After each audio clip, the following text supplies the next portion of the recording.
chanté, ou le chante bien, Gérard Delors, dans sa chanson sur l'Aubrac. Les sonnailles des transhumances, hein, qu'on entend de très loin, comme on entend presque pour ceux qui ont fait ces voyages, le silence dans le Sahara.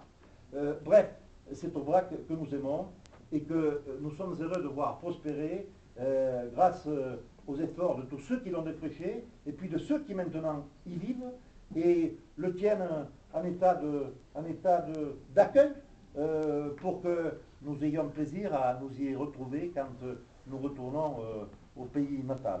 Voilà un peu toutes les raisons qui expliquent ce choix rapidement, encore une fois, unanime, de Daniel Burgess pour l'attribution de ce prix, qui succède ainsi, j'ai oublié de la citer, à Odile de Pailleret, qui a été le troisième prix avec la troisième pierre, qui succède à Jean Anglade, qui avait été le premier prix avec la paille et le grès, qui succède à Jean-Paul Montalvan, Malaval, pardon, qui avait été le prix l'an dernier avec J'ai rêvé de construire un village, et cette année donc c'est Daniel Burgess avec Terre d'Aubrac. Cher Daniel Burgess, toutes mes félicitations à mon nom personnel, certes, mais surtout au nom du jury, au nom de tous amis nombreux ici présents. Je vous remercie de votre présence.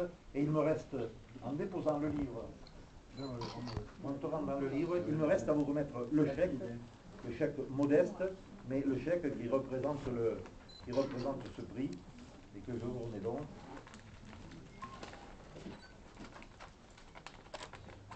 Est-ce que c'est la bonne enveloppe? J'ai toujours un problème. Là, c'est là où il est quelque part.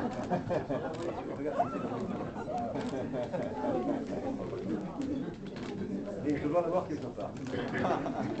Moi, je l'ai trouvé. C'était la bonne enveloppe. Cher Daniel Burgess, voilà le chèque de récompense. Et encore une fois, toutes mes chaleureuses félicitations.